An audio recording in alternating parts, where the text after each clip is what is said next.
आवडत नाही तो ताटातला अलगत उचलून काढणे हा शास्त्र धर्म आहे। हे असला शिरा मी खात नाही, असली खीर मी खात नाही, तुला शुगर असन म्हणून खात नसशील, पण त्या शिऱ्याला, त्या खिरीला, त्या उपम्याला नाव ठेवू नको। पदार्थाला नाव ठेवून खाणाऱ्या व्यक्तीवर अश्विनी कुमारांची अवकृपा होत असते आणि अश्विनी कुमारांची अवकृपा झाली की 167 आजारापैकी 13 रोग त्याला आपण मग त्या घरी येत असतात। म्हणून कुठल्याही पदार्थाला नाव ठेवायचं नाही। आवडत नाही ना आपल्याला, तो पदार्थ अलगत उचलायचा आणि बाजूला ठेवायचा। काही माणसं इतकं चिळस करतात पदार्थाची की जशी याच्या ताटात दगड टाकलेत। लक्षात ठेव, या विश्वातला किती जरी मोठा गुंड असेल, त्याचं अन्न आणि पाणी बंद केलं बाबा की तो मरून जातो, मरून जातो। अन्नमय प्राण आहे, म्हणून अन्नाची चेष्टा कधीच करायची नाही, अन्नपूर्णेची कधीच चेष्टा करायची नाही। आई ग, पण तुझ्यासारख्या पवित्र साध्वी सुशील सुगरण मातोश्रीची चेष्टा करणारा माझा मित्र मी घरी आणला। आई तुझं अंतकरण दुखला असेल ग, मला क्षमा कर, काही काळजी करू नकोस बाळा। एके दिवशी रात्रीचा प्रसंग आहे, त्या रात्रीच्या प्रसंगाला आईच्या मांडीवर डोकं ठेवलं, बाहेर तुळशी वृंदावनापाशी ती आई बसलेली, आकाशातल्या चांदण्या त्या आकाश मंडलाचं वैभव जागरूक करत होत्या, लुकलुकत होत्या।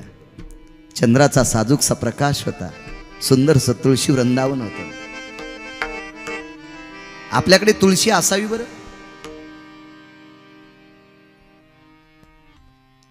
मी मोठ्या मोठ्या घरांच्या घरभरणीची कीर्तनं केली, 2.5 3 कोटीची घरं पाहिली, रावणाला ओव्हरटेक केलेली घरं पाहिली, बुटाडं ठेवण्यासाठी 2.5 लाखाच्या बरमाटी सागाच्या अलमाऱ्या पाहिल्या, पण त्या घरी मी तुळशी वृंदावन पाहिलं नाही।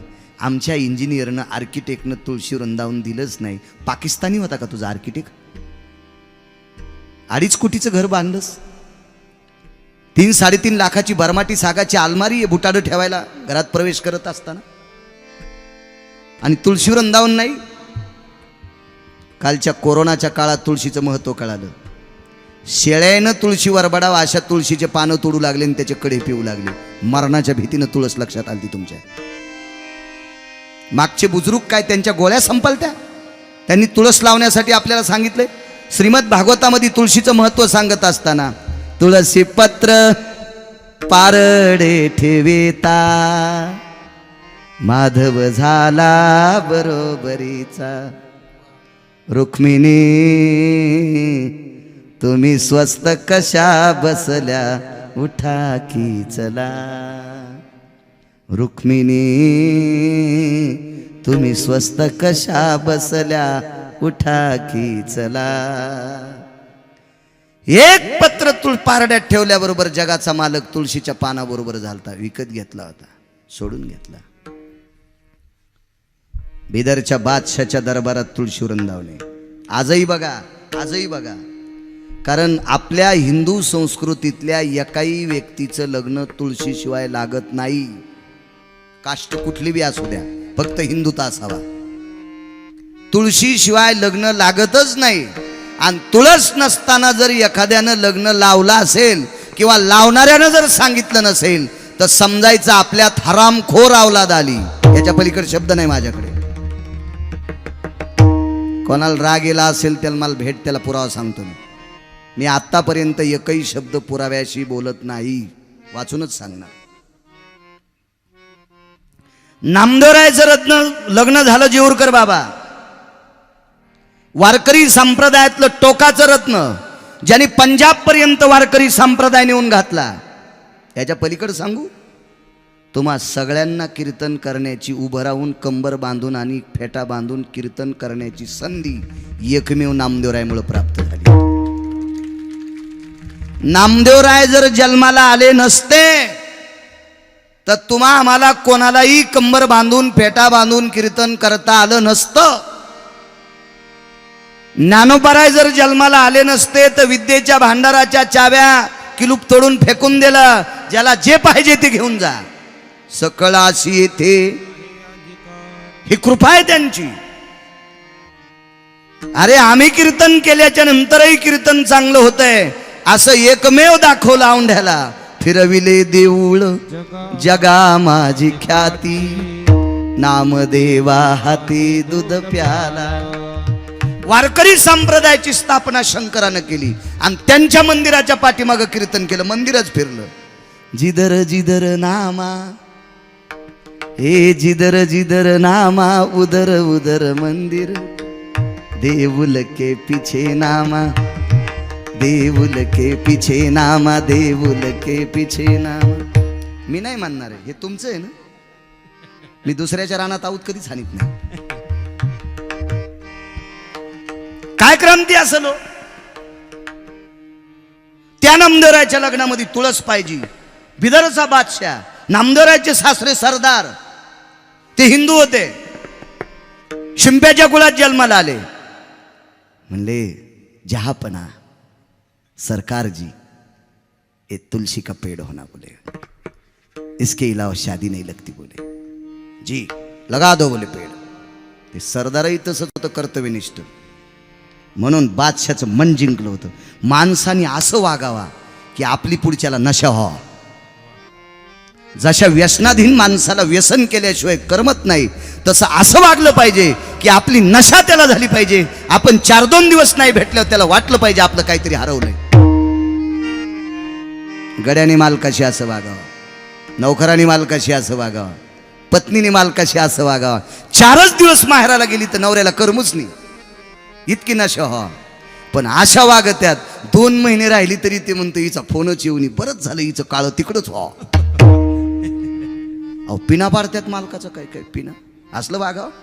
नशा झाली पाहिजे, नशा नशा नशा. बायकांना म्हणल्यावर तुम्हाला जरसं बरं वाटतंय, तुम्ही नाही चांगलं वागावं, तुम्ही बुटा हरपून घरी जावा.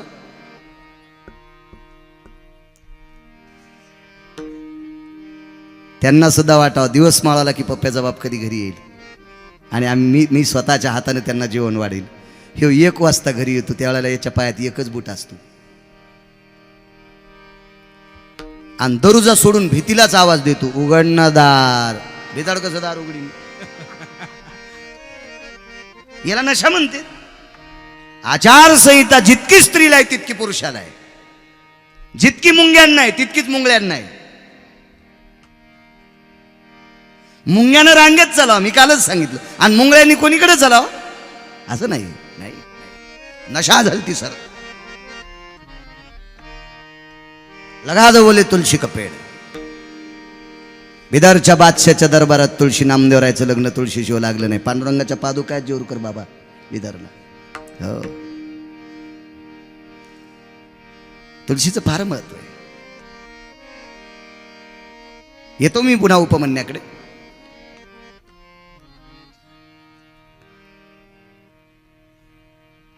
अकबर नावाचा एक राजा होता. त्या राजाकडे 9 रत्न होते, त्याच्यापैकी बिरबल नावाचं एक रत्न आहे. आणि बिरबल एके दिवशी पूजा करत होते तुळशीची. एका सेवक जा भला बुला लो बिरबल को, जा जा बुला लो. ते सेवक गेला आणि सांगितलं सरकार, वो तो बोले कोई तो पेड़ है और पेड़ को पानी डाल रहा है, दूध डाल रहा है, चंदन लगा रहा है. बोले बादशाह कोई पेड़ है? बोले दूध चंदन क्या है? बोले बिरबल. ताड़ ताड़ ताड़ ताड़ ताड़ करीत अकबर आले. ए बिरबल ये क्या है रे? क्या है बिरबल? क्या है? ये हमारी हिंदू की माता है. बोले ये तुलसी नाम का जो तरु है ना, वो पेड़ है ना, ये हमारी तुलसी, हमारी हिंदू की माता है. आता ते बादशाह होता. त्यानं त्या बादशानं ते तुळशीचं झाड एका हातानं झुकतील फेकून दिलं. पण तोही विद्वान बिरबल आहे. मी अगोदर सांगितलं बळीविन शक्ती बोलू नये. बंदुकीवाल्यासोबत काठीवाल्याने युद्ध करायचंच नाही. विमानात बसलेल्याला खाली बसलेल्यानं दगड हाणायचेच नाही. तुझे दात पडतील वरून दगड पडल्यावर, तू वरच्याला कशाला दगड हाणायला? सरकार क्या करणे काय कुछ नाही बोल. आज रथात बसायचं नाही. ये जो गंगा तीर है ना, ये तुम्हारे लोग गंगा को वो तीरथ समझते हैं। ये गंगा तीर है ना, ये तीर के ऐसा चलने का है। मतलब हिंदी येत नाही तो रे साहेब प्रणाम. आणि त्या गंगेच्या कडीनं बादशाह आणि बिरबल चलू लागले. बिरबलाने एक झाड पाहिलं. विठ्ठलांना त्या झाडाला प्रदक्षिणा घातल्या. घालीन लोटांगण वंदीन चरण डोळ्यान पाहिन रूप तुझे आणि वाकून प्रणाम. हे बिरबल ये कौन है? ये हमारा बाप है बोले. ये तुम्हारे हिंदू में कैसा रहता रे? घर में माँ और खेत में बाप. हमारा ऐसा ही रहता बोले. त्या बादशाच्या लक्षात आलं, हिंदूची माय उपटून टाकली, काय नाही केलं, बाप काय करणार आहे? दोन्ही हाताने बाप उपटीला. त्या आग्याच्या बोंड्याचं झाड होतं.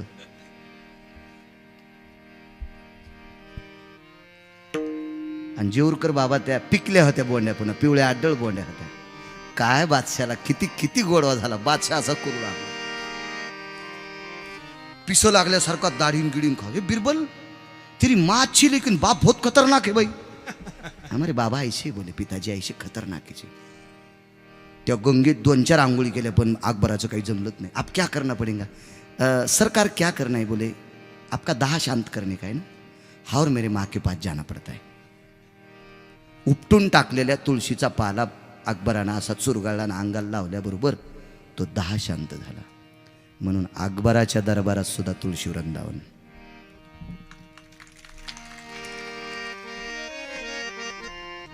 अहो, शास्त्र सांगते म्हणून ऐकायचं नाही, निदान विज्ञान सांगते म्हणून तरी डोक्यात घ्या. तुळशीचं महत्व किती.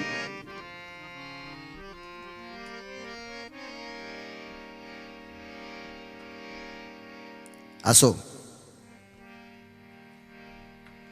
त्या तुळशी वृंदावनापाशी बसलेली आई. हेच चाललं होतं. चांदण्याची झालर आहे, जसा मंडप दिलाय. आईच्या मांडीवर उपमन्याचं डोकं आहे. साई ग एक बोलू आई, माझ्या मित्राकडे जे खिरीतली पदार्थ आहेत ते आपल्याला का भेटत नाहीत? ठेविले अनंते तैसेची रहावे, चित्ते असू द्यावे समाधान. विले अनंते तैसेची रहावे. देवानं ज्या अवस्थेत तुले प्रयत्न करा माणसानं, त्याबद्दल दुमत नाही. तुम्ही केलेल्या द्राक्षाच्या बागेला वाटेल ते कष्ट करा. त्याला घड किती मोठा लावायचा हे पंढरपुरातल्याच्या हातात आहे. बाबा घड जरी किती मोठा लावला तर थोरे साहेब त्याला भाव किती द्यायचा हे पण त्याच्याच हातात आहे. का त्याला घडही मोठा लागला, त्याला भावही भरपूर आहे. 2-4 दिवसाला परिसरातल्या सर्व बागा आता जाणार आहेत आणि आधीच 4 दिवसानं गाराचा पाऊस झाला. झाले अशी प्रकार तुमच्याकडे झाले. मी गेल्या 12 वर्षापासून तुमच्या जिल्ह्यात फिरतोय. कधी कधी जशाला तसा द्राक्षाचा सडा झाला. हे कोणाच्या हातात आहे? त्याच्या. कधी कधी त्याच्यावर बी समाधान मानलं पाहिजे ना. ज्वारी पेरणं आपल्या हातात आहे, कोळपणं आपल्या हातात आहे, निंदणं आपल्या हातात आहे, तिची मशागत करणं आपल्या हातात आहे, कंस लावणं त्याच्या हातात आहे. लावलेली कंस घरात येऊ द्यायची का नाही त्याच्या हातात आहे. जुनी माणसं म्हणायची गव्हाच्या राशीवर गव्हावर तांबुरा पडेल का. तांबुरा नावाचा एक रोग होता. शांतीब्रह्म एकनाथ महाराजांनी 4 वया खर्च केल्या. फार सुंदर वया येतात त्या शेतीसाठी. माझा एकही संत नाही त्या संतांनी शेतीचं सांगितलं नाही. सुक्षेत्र आणि ओलटे बीजही पेरी जे गोमटे, आलोट फळ भेटे परिवेळे की गा. वेळेला महत्व आहे. खरण छाटणी अजून 1.5 महिन्याला केल्यावर कसा मेळ बसन. माझ्याकडे काही द्राक्ष नाहीत पण तुमचं पाहू शकू. वेळेला करावं लागेल बाबा. वेळे की गा. ज्ञानोबा राय म्हणले वेळेला महत्व आहे. आलोट फळ भेटे परी वेळे की गा. एक प्रमाणे महाराजांचं. मग गाड्यावरी वाहती जर निगुतीनं शेती केली तर मग मालाच्या गाड्या इतक्या भरत्यात की बघायचं काम नाही आठवत नसतं ते टायमाला. असंच तर असतं कधी कधी. रात्री 12ला लाईट जाती म्हणून इन्व्हर्टर नाही आणि लाईट गेली की लेकरं रडतात म्हणून काड्याची पेटी त्या घरातली माऊली आपल्या उशाला काड्याची आग पेटी उशाला ठेवती आणि लाईट गेल्यावर 12च्या नंतर सगळे कोणाडे पाहती. देवळ्या कपाट कोणाडे गॅस वाटा चौकट बघती. काड्याची पेटी सापडत नाही. सकाळी 4ला पुन्हा लाईट येऊन जाती आणि 5ला उठल्यावर अंथरून काढताना गादी खाली डब्बी सापडती. ठेवली कोणी होती? असंच असतं कधी वेळेला प्रमाण न सापडणे. विठाला विठाला अरे नाही कीर्तन नाही भागवत आहे ते.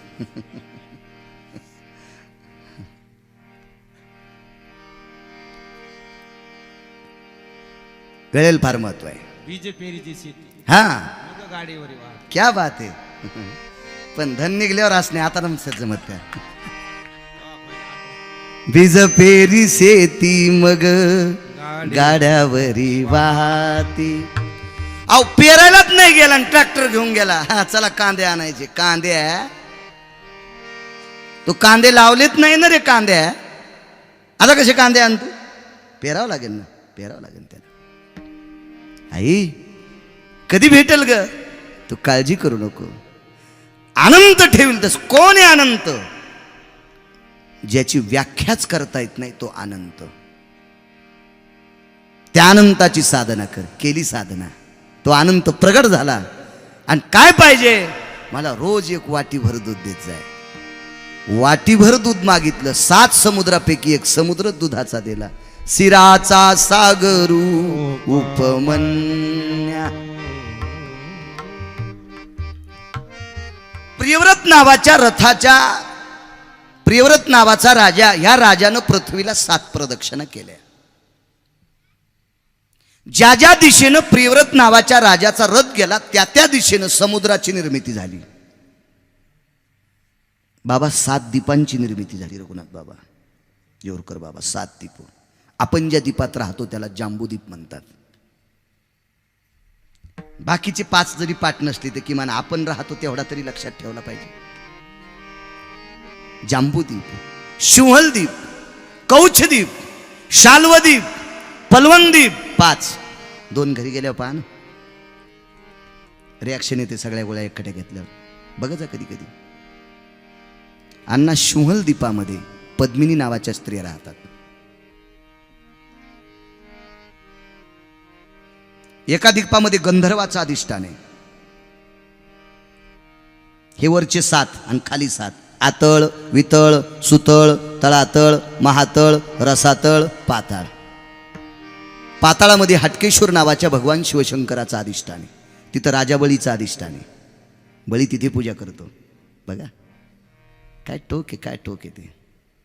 मग 14 भुवन, त्याच्यानंतर 21 स्वर्ग. भुवन त्रय भय सकल सुधा चतुर्दशो भय जायंतो स्वर्गारोहम विशंति एकम मुद्य भवा भय जायन्ते. रसातलो यति 7 जनो जाम्बुदीपा भय 7 स्थितो वलयांकितयनि आपांपतिया निरभय सकलति सुदयति जाय सरितांवोगम भयतति जाय ओहलम सकलति क्रियम जना प्रजन्यवोथम भोति जनाया प्रजन्यवोथम भतु जनाया प्रजन्यवोथम भतिय जनाना. काय क्रिया गोड आहे या संस्कृतीची. 14 भुवन, 21 स्वर्ग, 7 पाताळ, 7 दीप. आपण ज्या दीपात राहतो त्या जंबूदीपात. त्या जंबूदीपात जगाच्या मालकाचा अधिष्ठान आहे. जंबू या दीपा माझी पंढरपूर गाव गा धर्माचे नगर देखा. विठो पाटील त्याचे नाव गा. चला जाऊ तया ठाया काही भोजन मागाया. विठोबाचा धर्म जागो त्याचे चरणी लक्ष लागो. विठोबाचा धर्म जागो त्याचे चरणी लक्ष लागो.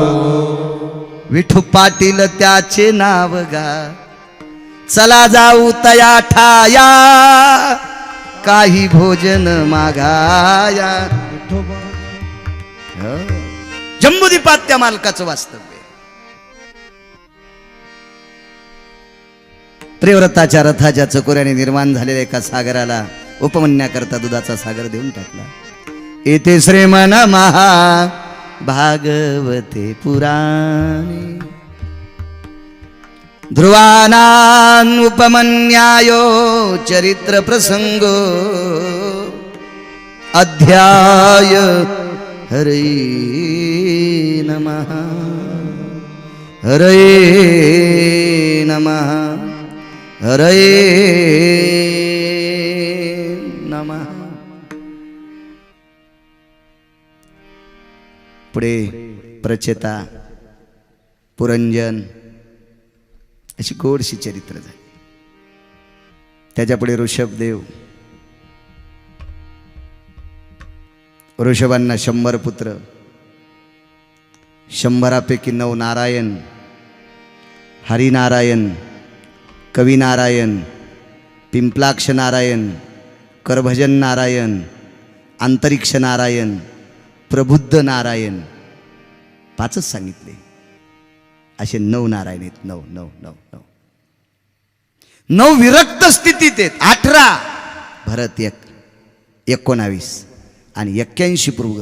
प्रभो स्थित मार्गाम भवो काला छंद पर्यानाम हे तरुषभाम सुतेषु भयम मोक्षाम गत्वान आरुडाय.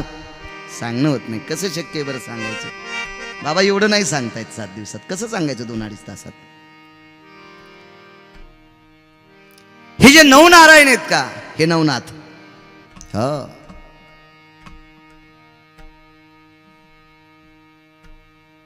छके 10 सहाली. यवनांचं थोडंसं प्राबल्य वाढलं म्हणून नाथांच्या लक्षात आलं काही कालापुरतं यवनांचं थोड्या काळापुरतं प्राबल्य वाढेल आणि आपण समाधी स्वरूपात जर राहिलो तर ह्या समाध्या भग्न होतील. म्हणून त्या समाध्या कबर स्वरूपात राहिल्या. पुजारी न ठेवता मुंजारी ठेवण्यात आला. म्हणून आजही ती प्रथा म्हणून नालायक लोक काही समाध्यांपाशी बळी देतात. मूर्खपणाचं टोक आहे. बऱ्याच ठिकाणी बाबांसारखी महात्मे ज्या त्या भागात प्रगट झाले, त्या त्या भागात अशा बलीच्या पद्धती बंद केल्या. माझं एक मत आहे, मी म्हणणार नाही सगळ्यांनी माळी घाला, कारण हे जग पाहणार आहे आता या यूट्यूबच्या माध्यमातून. मी म्हणणार नाही थोरे साहेब सगळ्यांनी माळी घाला, पण देवाच्या नाव करून बोकड्या कापायचा आणि तुम्ही खायचा. कशाला देवाला बदनाम करता? नाशिककडे जाताना उजव्या हाताला एक मसुबाचा अधिष्ठान आहे.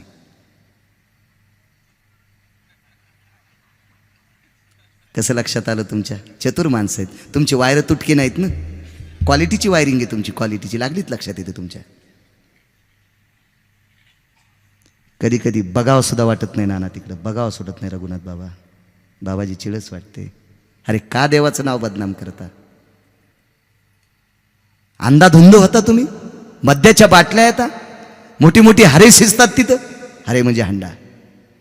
त्या देवाच्या नावानं तुम्ही बळी देता. बेधुंद महिला सुद्धा तिथं खाताना दिसतात. किती किती नालायकपणाचा कळस आहे. खाऊ नका म्हणणार नाही, पण या भारतीय संस्कृतीतल्या देवांना बदनाम करू नका. अहो गळ्यामध्ये तुळशीच्या माळा घालणारे म्हणते आमच्या सुनाला मुलगा झाला म्हणून मसुबाला 8खुरी मेंढी कापायची. 8खुरी कोणतीला म्हणतात माहिती? जी मेंढी गरोदर आहे, जिच्या पोटात पिल्ल आहे, पिल्लाचे 4 आणि तिच्या माईचे 4.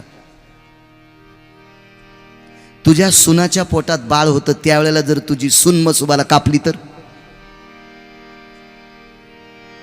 तुझ्या दुसऱ्या सुनाला एकदाच 5 पोरं होतील. असं कसं शक्य? तुम्ही दुसऱ्याचा जीव कापल्याच्या नंतर आपलं समाधान होईल अशी टांगती तलवार आहे ना, मूर्खपणाचं टोक आहे ना. आपण इंटरनेट युगामध्ये येतं. गेला मागचा काल 150 वर्षापूर्वीचा. आता काळ किती सुधारित आहे. या सुधारित काळामध्ये जर आपण बाष्कळ कामं करत असलो तर किती मूर्खपणाचं टोक आहे.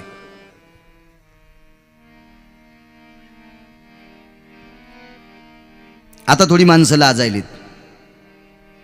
माझ्या लहानपणी तर इतक्या लाजा सोड्या होत्या माणसानं. एखाद्या देवाकडे कंदुरी असायची, आणि चांगली चांगली माणसं, एका हातात परात, एका हातात लिंबू, पाण्याची गुंडी, आणि ते डोंगरावर असायचं ते बोकड्याचा कार्यक्रम. सांगू नये भागवतात, पण सांगावं तरी कोणी यांना? कोणाला वाटतं छत्रपती जन्मावा दुसऱ्याच्या घरात? कधी सुधारायचं तुम्ही? कधी कधी कधी? तुमच्या घरात कायमस्वरूपी बळी द्या, पण देवाच्या पुढे नका देऊ. तुमचं कधीच चांगलं होणार नाही. कधी चांगलं करू नका देवाला बदनाम तुम्ही.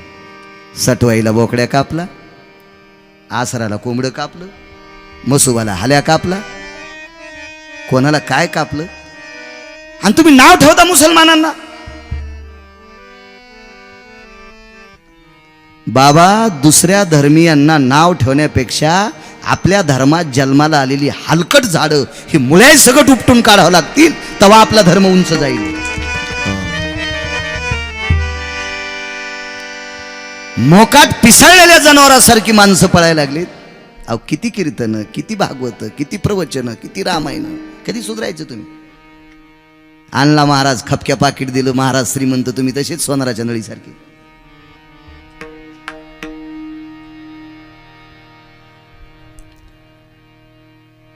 उतरेश्वर बुवा, एखाद्या यजमानानं आपल्याला जर बोलून कार्यक्रम करून घेतला आणि भरगच्च पैसे दिले आणि आपण सांगितलेले नियम जर त्यानं नाही पाळले, तर त्यानं केलेलं पाप त्या पैशासोबत आपल्या पण बोकांडीवर येते. तुम्ही याला बी टाळ्या वाजवायला? हा दोष तुमचा आहे ना, तरी तुम्ही टाळ्या वाजवता. तुम्ही याला बी वा.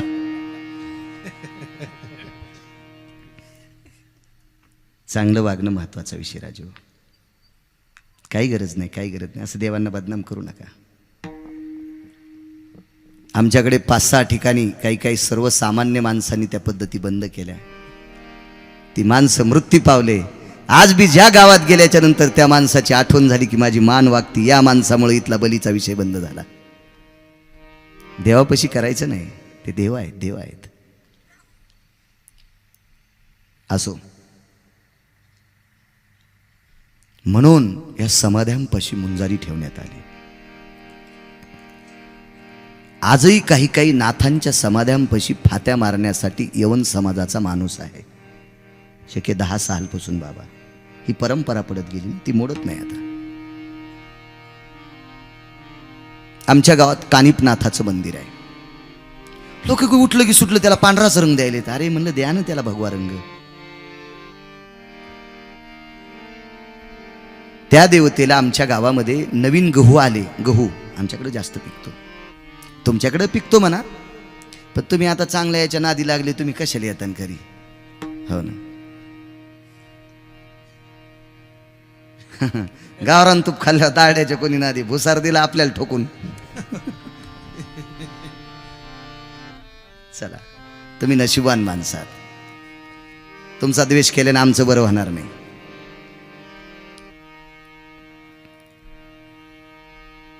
तर नवी गहू आल्याच्या नंतर बाबा त्या गव्हाची पोळी भाजायची, त्या गव्हाचा असा त्या पोळीचा लगदा करायचा, त्याच्यात गुळ आणि तूप टाकायचं, त्याला मलिदा म्हणतात.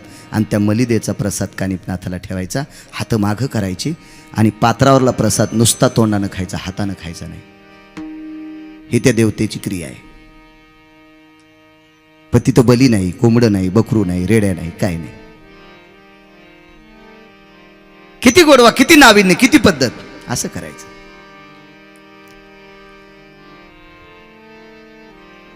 करत जा, त्याबद्दल दुमत नाही. मी नाही म्हणणार तुम्ही सगळ्यांनी माळी घाला, पण देवाला बदनाम करू नका. पुन्हा एकदा विनंती करतो.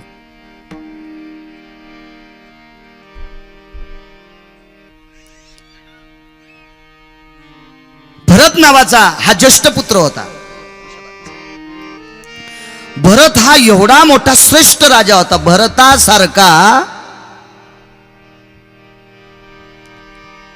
एवढा मोठा राजा आतापर्यंत जन्माला येणे शिल्लक आहे.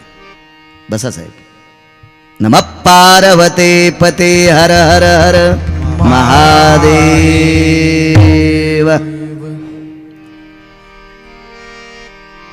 पुढनं बसा साहेब, पुढनं बसा.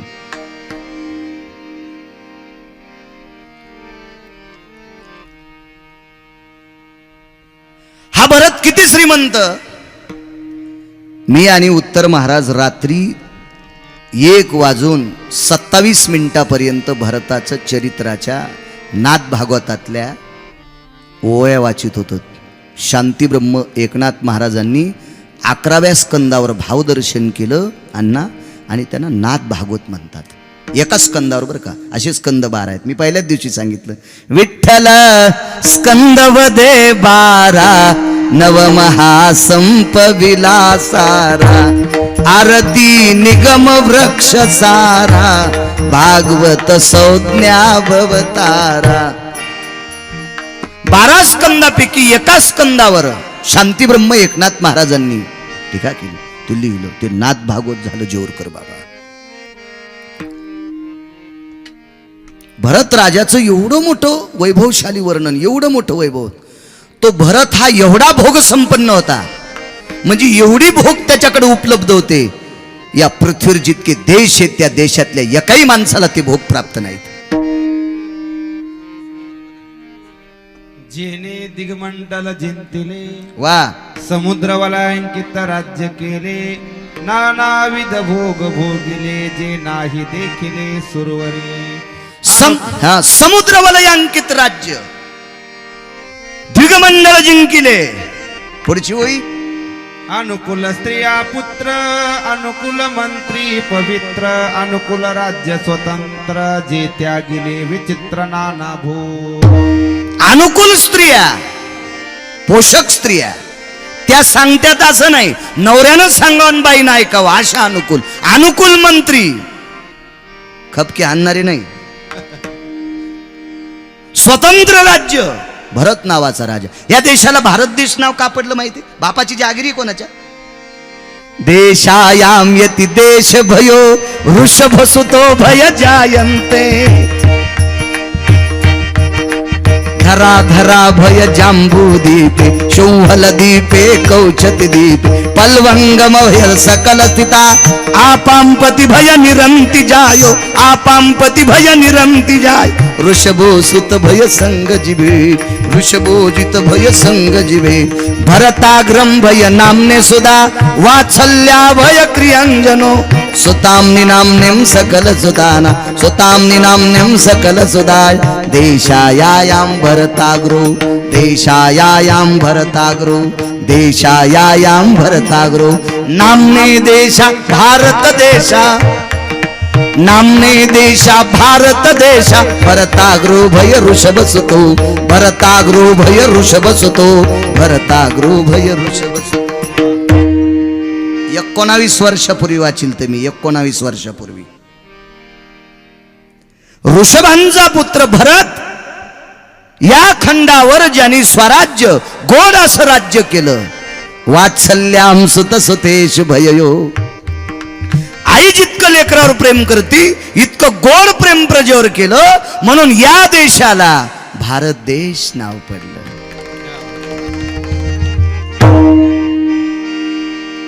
आपल्या देशात जी नावं पडतात ना ती कर्तव्यानुसार पडतात, म्हणून तर आपला भारत देश अजिंक्य देश आहे. मी बोलून गेलो जेवरकर बाबा, एकाही सत्तेची ताकद नाही या देशाला कलंकित करण्याची. फक्त या देशातच काही नालायक जन्माला येतील, ते आपल्याला घातक ठरतील, त्यांच्यापासून मात्र सावधान. बाकीच्यांची ताकद नाही.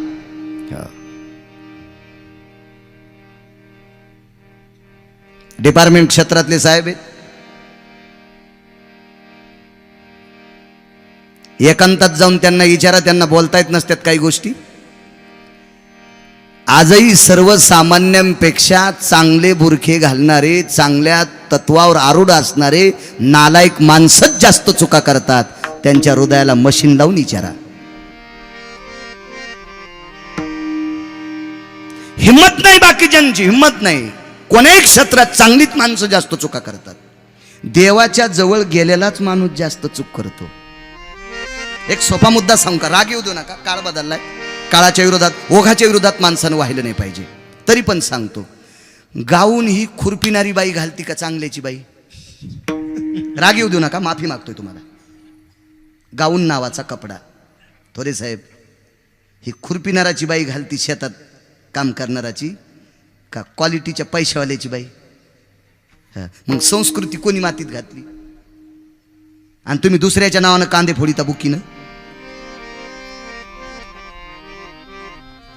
हे नीट करा, हे हे हे नीट करा. साहेब माफी मागून विचारतो, जयंती उत्सव, या उत्सवात सगळ्यात जास्त त्रास तुम्हाला गरिबांचा असतो का मोठ्यांचा? तुम्ही हो म्हणणार नाहीत, मला माहिती, मी आधीच सांगितलं, तुम्ही बोलू शकत नाहीत.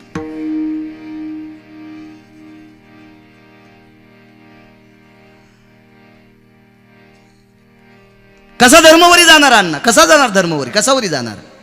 हा? सांगू याच्या पुढे तुम्हाला, सांगू याच्या पुढे. मातीच्या स्वयंपाकघरात स्वयंपाक करत असताना मातुड्यावर बसून पोळ्या लाटणारी गरीबाची बाई आहे. 27,000 रुपये ब्रासची फरची किचनमध्ये असती. त्या फरचीवर सराटे नाहीत, इंचू नाहीत, काटे नाहीत, तरी पण चप्पल घालून स्वयंपाक करणारी हलकट श्रीमंताची बाई मी किती वेळेस पाहिल्यात. 27,000 रुपये ब्रासची फरची किचनमध्ये, आणि त्या फरचीवर हिंदूच्या बाईनं चप्पल घालून स्वयंपाक करावा. बाबा, हे धर्म वरी जाण्याचं लक्षण नाही. आणि या बायकांच्या नवऱ्यांनी वट्ट्यावर बसल्यावर म्हणा धर्म किती खाली गेला. तो थोत्तर हाणायला पाहिजे सोमळ्या. मी एका बाईला विचारलं, बाई ही चप्पल का घातली? नाही, ही किचन मध्ये घालायची आहे, हे आम्ही किचन मध्ये वापरतो. बाथरूमची वेगळी आहे आणि तिथं 35 चप्पला येतात. जशी साडी आहे तशा कलरची, जी साडी कलरची घाली त्या कलरची मी चप्पल घालते. मी त्या बाईला विचारलं, बाई अशी एखादी चप्पल नाही का महाराज घरी आल्यावर त्याला हाणायची? नाही म्हणली, ती अजून पप्प्याच्या बापानं आणलीच नाही. म्हणलं आणून घेईन पहिलं मायावर वार कर, नशिबान असेल गिरगावकर. हो, काय हसता माझ्या माईंना तुम्ही? बाबा, दोन्ही बाबांना म्हणतोय, माझे शांतीब्रह्म एकनाथ महाराज देवाच्या स्नानाला जात असताना गोदावरीच्या पात्रात चप्पल घालत नव्हते. बिना चप्पलचं पाणी आणायचे, देवाला स्नान घालायचे. 22 चोपदार होते मालपाणी शेठ, 22 चोपदार, 11 पुढे न 11 पाठीमागं. एका चोपदाराच्या हातात 15 किलो सोन्याची काठी आणि 32 किलो सोन्याची छत्री डोक्यावर होती विठ्ठलांना, पण बिना चप्पलचं पाणी आणत होते. उगं नाव आहे या देशाला. भारत देश नाव पडलं, भारताने राज्य केलं. आपल्या देशात कर्तव्यानुसार नावं पडत असतात. मुसलमान अंगावर थुंकला, प्रसाद देवोनी मुक्त केला. गावबा जी इकडे या, तुमच्या गिरिजा काकींकडनं एक तुपाची बरणी आणा. गिरिजा काकी म्हणजे शांतीब्रह्म एकनाथ महाराजांच्या पत्नी होत्या, हरिपंडित त्यांचे पुत्र. रात्रीच पाहिला आपण, गंगा आणि गोदा त्यांच्या मुली होत्या. शांतीब्रह्म एकनाथ महाराजांच्या मुलीचं नाव होतं गंगा आणि गोदा. ह्या कर्नाटक मध्ये दिलत्या.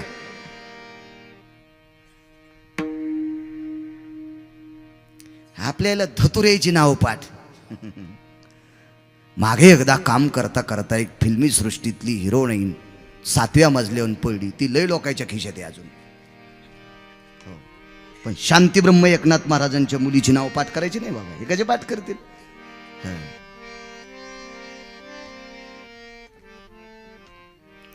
बरणी घेतली तुपाची. गिरिजा काकींनी विचारलं, स्वामी कोणाला द्यायची? काल जे माझ्या धोत्रावर पान खाऊन थुकला का मुसलमान, त्याचं पान खाल्ल्याच्या नंतर जीभ खराब झाली असेल, म्हणून गावबा त्यांना सांगावं सकाळी एक बुटकं भर तूप पेत जा. इतकी शांती ज्या महात्म्याकडे होती म्हणून शांतीब्रह्म नाव पडलं. आणि अंगाव थुकलेला मुसलमान शांतीब्रह्म एकनाथ महाराजाच्या पुढे रामायण ऐकायला बसत होता. निरवैर भावे सर्वभूतासवे, साधन बरवे हेची एक, तरी अंगीकार करील नारायण. वैर संपलं म्हणून शांतीब्रह्म. काय गोड नाव आहे.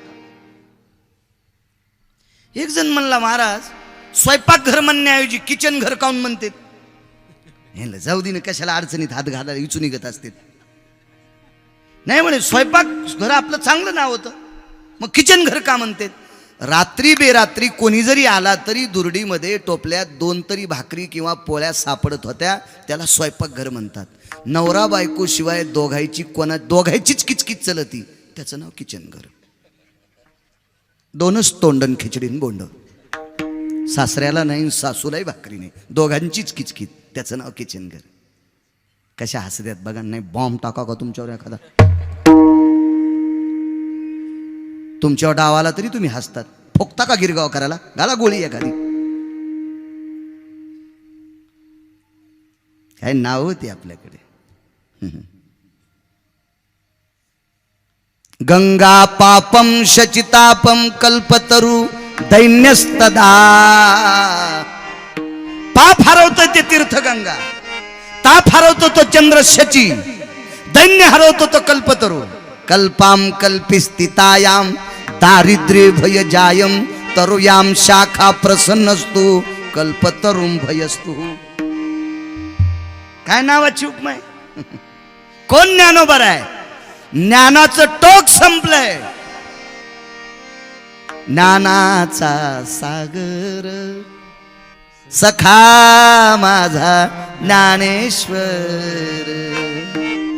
जिथं ज्ञानाची परिव्याप्त भाषेची सीमा संपत्ती, पुन्हा टोकच नाही, ते ज्ञानाचे सागर, ते ज्ञानोबर आहे. कोण तुकोबर आहे. तुल्यां स्तुतियो विधाता भयनाम स्तुल्या भययन फलकट जायो. ज्याच्या तुलनेची व्याख्या करत असताना ब्रह्मत्वाचा नाम शेषाचा परिभास ज्याच्या नामने स्थितीला लागतोय, तो किता तुलने से ब्रह्म तो कासी आले मनवोने रामेश्वरे. चरणी मस्तक ठेविले आरती तुकारामा. स्वामी सद्गुरु धामा सच्चिदानंद मूर्ती.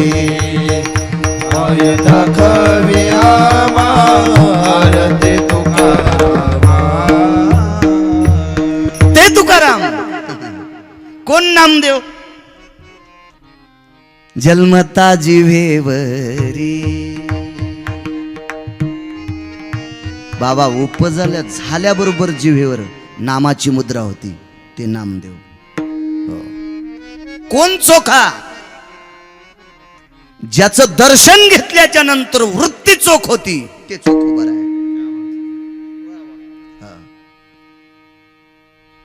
आणि चोख मन झाल्याच्या नंतर मग नामांतकरणात घ्यायचं. बाबा मग नामदेव पायरीचं दर्शन. चोख व्हा, नामांतकरणात घ्या, आणि मग विटीवरच्या मालकाचं दर्शन.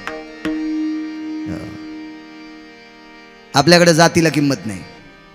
जातीला किंमत देणारे हलकट आहेत. याच्या पलीकडे सांगू का, हरामखोर अवलादी आहेत त्या. साधूला जातीत चौकटीत मोजायचं नाही. व्यातीन पूछो साधू की पूछ लीजिए ज्ञान. मोल करो तलवार का पड़ी रहे न दो म्यान. कबीरा पड़ी रहे न दो म्यान. ती तलवार जर लोखंडाची किलोवर विकली तर 2 किलो पेरू येतील. पण साहेब ती युद्धात वापरली तर शत्रू पळून जाईल. रात्री जर वापरली तर चोट्ट पळून जाईल. तो रे साहेब, तलवारीची किंमत होत असती का. साधूच्या बुद्धीची किंमत करायची, जातीची किंमत करायची नाही. साधू जाती चाडकीत नसतील. माझे चोखोबर आहे, शूद्राच्या कुळात होते. उगं नाव चोख नाही पडलं. दुपारचा प्रसंग मांडतो 2 मिनिटात. काय सांगतो वारकरी संप्रदाय. काही हलकट नालायकांनी असं वर्तन केलंय की लोक आपल्याला नाव ठेवते, पण नाव ठेवणाऱ्या नालायकांनो हलकट आमच्यात आलेत म्हणून चांगल्याला नाव ठेवू नका. हलकटाईने आपली सोंग घेतली. आजही या आचरणानं परिपूर्ण असणारी लोक या संप्रदायात आहेत. आजही आचरणाची धार ज्यांची टोकाची होती म्हणून यांच्या मूर्त्या आहेत, म्हणून पुतळे आहेत. 500 एकर जमीन कमीणाऱ्या बापाचे पित्र घालीन पोट्टे का? ते आचरण भ्रष्ट होती. सणांनी एक आजची व्याख्या घ्या, मी तुम्हाला सांगतो 10 मिनिटात एक प्रसंग. रानोबा नावाची व्यक्ती म्हातारी झाली.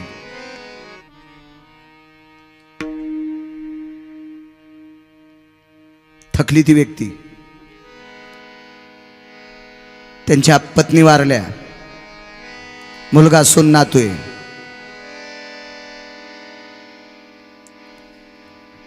मुलांनी बापाला स्नान घालायचं वडिलाला. जेऊरकर बाबा एके दिवशी वडील थकले. त्या व्यक्तीचं नाव आहे रानोबा, मुलाचं नाव आहे चोखोबा, नातवाचं नाव आहे कर्ममेळा, सुनाचं नाव आहे सोयरा.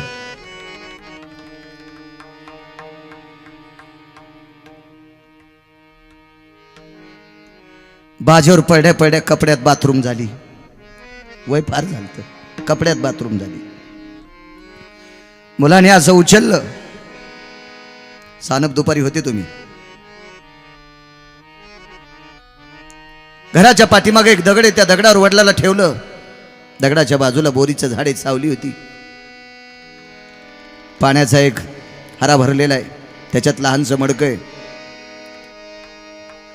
ह्यांना बापाच्या खांद्याला धरलं एका हाताने आणि दुसऱ्या हाताने पाणी घेतलं.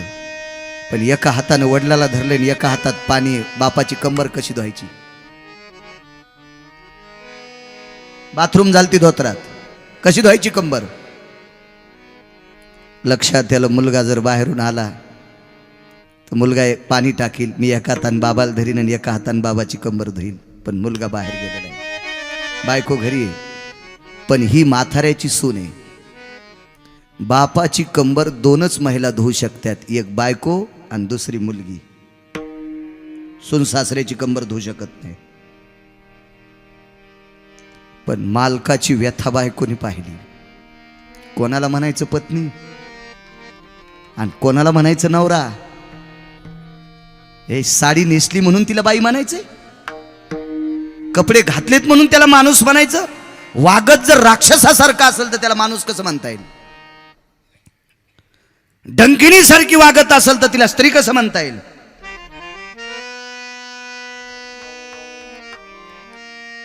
संजू बाबा, सून आल्हादी आली दबत्या पावलानी आणि सासऱ्याला आवाज जाणार नाही अशा आवाजात सांगितलं मालकाला, मालक आपण दोघं मिळून मामांजीची कंबर धुवू. चोखोबराच्या डोळ्यातून पाणी आलं. सोयरा, तू सून आहेस, सासऱ्याचं उघडं शरीर पाहू शकत नाही. जेऊरकर बाबा, काय वाक्य पडत त्या बाईच्या तोंडातून. जसा तुम्हाला या महात्म्यामुळे जन्म भेटलाय, तुमचा बाप आहे, तसं तुमच्या माझ्या सासऱ्यात तुमच्या बाबात मी स्वतःचा बाप पाहते.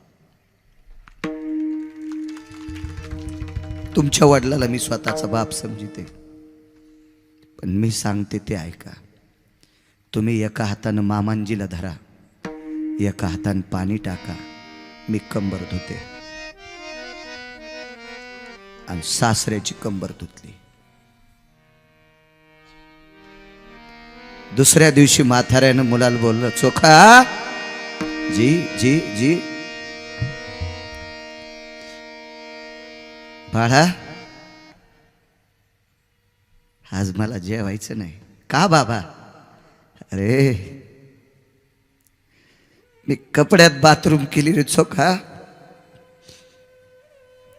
माझ्या म्हातारपणी तुम्हाला त्रास होतो रे, माझी कंबर धुवायला. नाही बाबा, काय काळजी करू नका, आहे मी समर्थ आहे. एक बोलू चोखा, काल दुपारी माझी कंबर कोण धुतली रे? चोखोबराय खोटं बोलली. चोखोबरायने विठ्ठलांना सांगितलं, बाबा मी तुमची कंबर धुतली. जेऊरकर बाबा, रघुनाथ बाबा, चोखोबरायनी मुलाचा हात, रानोबानी मुलाचा हात धरला. चोखा, गळ्यात तुळशीची माळ आहे रे, वारकरी बापाला खोटं बोलतोस? बाबा मी धुतली. नाही चोखा, एक सांगू तुला, मला कळतंय रे, माझे कान अजून पंढरपुरातल्या मालकानं शाबूत ठेवलेत. माझी कंबर धुताना मला बांगड्याचा आवाज येत होता रे, बांगड्याचा आवाज. कोण बाई होती जी माझ्या नावानं कुंकूला येत होती? ती कधीच जात राहिली, ती मृत्यू पावली. आणि दुसरी माझी कंबर धुणारी जी माझी कन्या आहे, ती विदर्भामध्ये मेहुणा राजा नावाचं गाव आहे, तिचं नाव आहे निर्मळा. ती मंगळवेढ्यापासून फार दूर आहे रे. ती माझी कंबर धुवायला कधी आली? आणि बघ चोखवरायने सांगितलं, बाबा तुमच्या सुनबाईनं धुतली.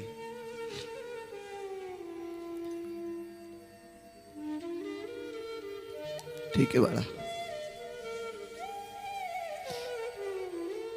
चोखा मला उठून बसवतो. रानू नावाच्या व्यक्ती 35 वर्षाचा वारकरी पंढरपुरातल्या मालकाचा पाठीकून आधार दिला, बाजीवर वडिलाला उठून बशीला, आवाज दिला, सुनबाई जी या इकडं. आणि बाजाच्या पायतनावर सुनेला बशीलं आणि दोन्ही हात सुनाच्या हातात घेतले. सोयरा,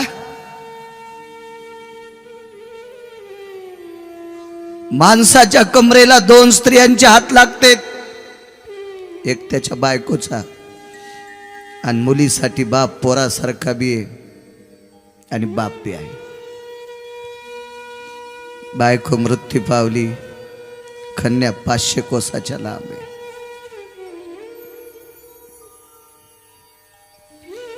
माझी सूल असताना या देशात क्रांती केलीस, बदल केलास. तू सूल असून सासऱ्याची कंबर धुतलीस.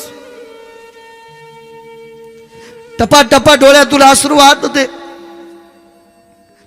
पदराच्या कोपऱ्याने सासऱ्याचे डोळे पुसले. मामांजी रडू नका. सुलाच्या दोन्ही हाताला जीवरकर वावा चोंभाळलं आणि झोपड्याच्या आड्याकडे बघितलं.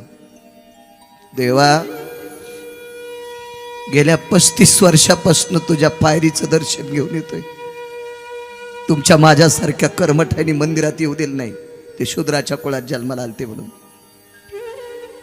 देवा, मी तुझ्या पायरीचं दर्शन घेतलं रे, एकही वारी चुकलो नाही, काही मागितलं नाही. पण आज एक मागतो रे देवा. कुठली सून सासऱ्याची कंबर धुत नाही रे, पण माझ्या सुनानं माझी कंबर धुतली रे देवा. हिचे हात इतके पवित्र आहेत. गेल्या 35 वर्षाच्या वारीचं तुला एक मागणं मागतोय. जर हिच्यावर कधी प्रसंग आला तर हिचे घाण काम तू तुझ्या हातानं कर. या घरातल्या वाढ वडिलांचे आशीर्वाद घेऊन जगा. घरातल्या ज्येष्ठ लोकांचे आशीर्वाद घेऊन जगा. तर भागवत पुराण ऐकल्याचा फायदा आहे. कशाला वेळ खर्च करता? आपण जर हे वागत नसेल तर कशाला 3-3 तास बसता इथं? 12 सासऱ्याची सेवा केली.